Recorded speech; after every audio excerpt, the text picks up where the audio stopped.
आज हम संतोष शब्द पर चर्चा करेंगे। तो सबसे पहले हमें यह जानने की कोशिश करेंगे कि संतोष किसे कहते हैं। क्या संसार में कोई व्यक्ति इस संतोष को प्राप्त कर सका है और वो संतोषी पुरुष दिखता कैसे है। तो सबसे पहले संतोष शब्द पर को ही ले लेते हैं। जो हमें मिले हम उसमें सब्र करें, उसमें संतोष करें, यही संतोष कहलाता है।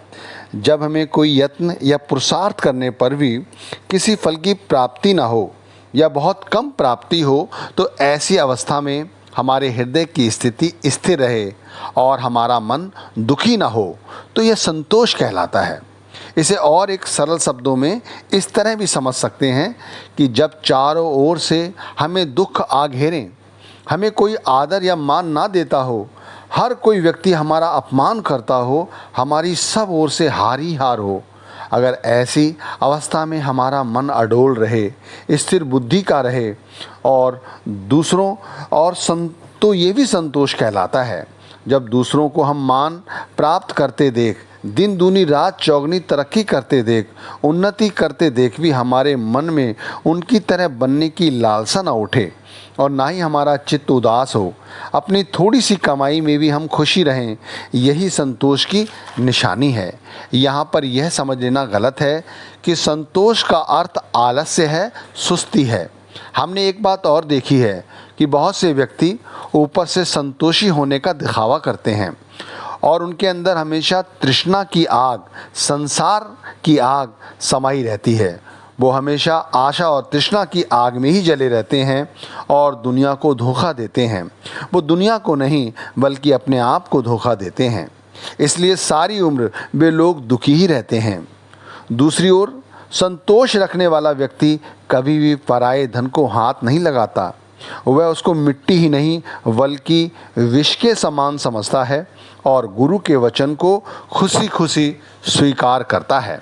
कबीर साहिब कहते हैं, गोधन गजधन बाजधन और रतन धन खान, जब आवे संतोष धन सब धन धूर समान।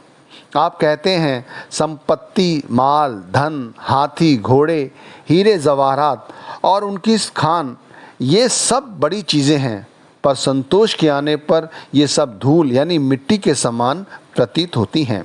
संतोषी पुरुष की सबसे बड़ी पहचान यह है कि वह धैर्य की मूर्ति होता है। वह लाभ और हानि के विषय में नहीं सोचता।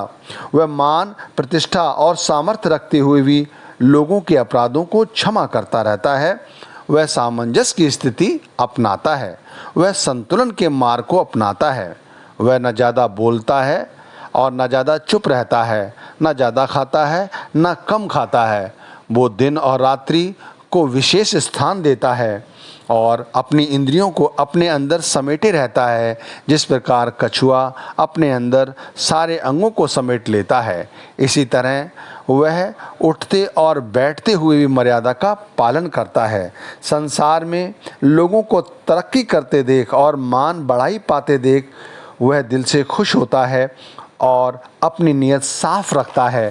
जब वह मान, सम्मान और शोभा खुद पाता है तो सबके साथ प्रेम और प्यार का व्यवहार करता है।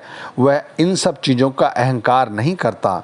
विद्या और बुद्धि से पूर्ण होते हुए भी दूसरे ज्ञानियों की कद्र करना और उनके गुण ग्रहण करना अपना कर्तव्य समझता है। संतोषी पुरुष सुंदरता का मालिक होते हुए भी विषय विकारों में लिप्त नहीं होता। वह शील, लज्जा और संकोच को धारण किए रहता है।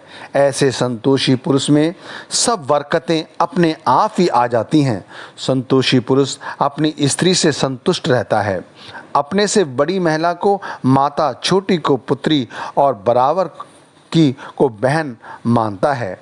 यही बातें बहनों पर भी लागू होता है।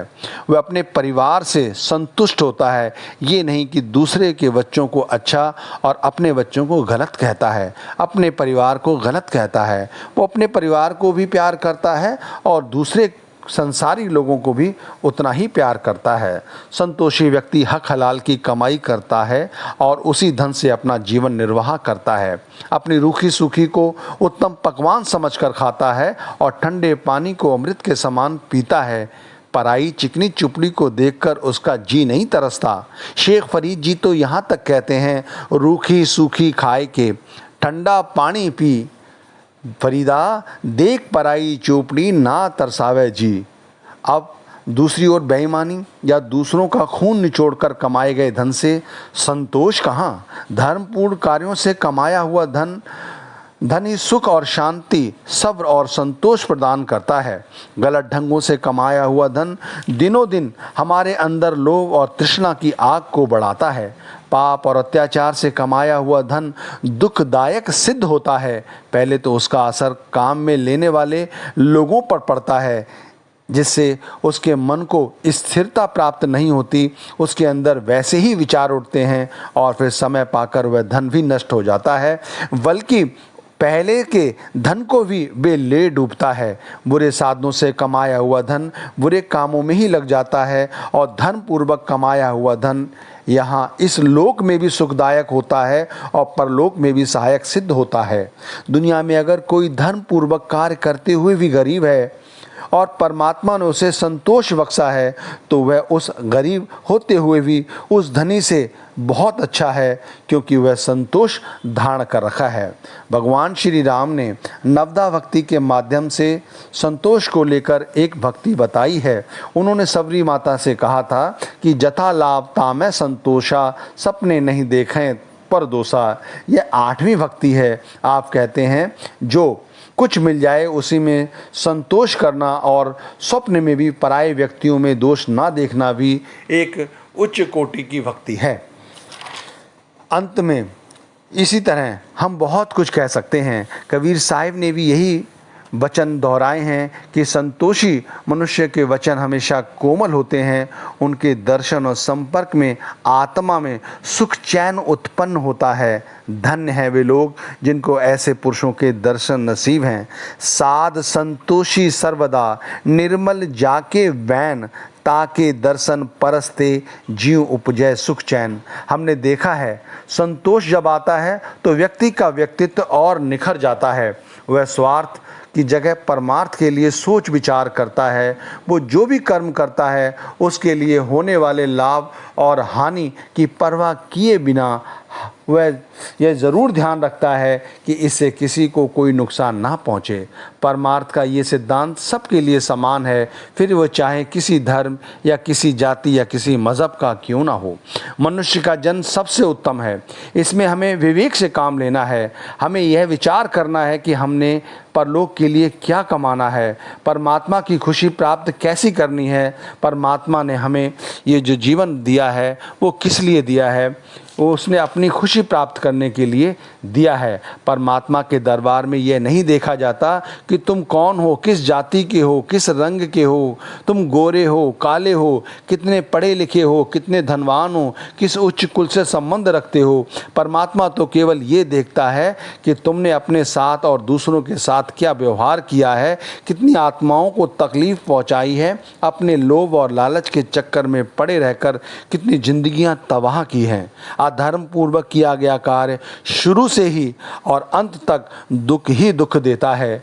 जो व्यक्ति धर्म पूर्वक किए गए कार्य से मिले उसमें संतोष रखता है, उसका अपना कर्तव्य धैर्य के साथ पूरा करता रहे, लोभ और लालच के हमलों को संतोष रूपी ढाल से रोकता रहे, ताकि अंतर में आत्मा रूपी बूंद मालिक रूपी समुद्र से मिलकर सदा के लिए प्रफुल्लित हो जाए। मैंने आपको ये संतोष रूपी प्रसंग अपने माध्यम और अपनी जानकारी के हिसाब से समझाया। यदि आपको ये अच्छा लगा हो तो कृपया लाइक करें और सब्सक्राइब करें तथा अपने मित्रों और शुभचिंतकों को भी इसे लाइक और सब्सक्राइब करने के लिए बोलें। धन्यवाद।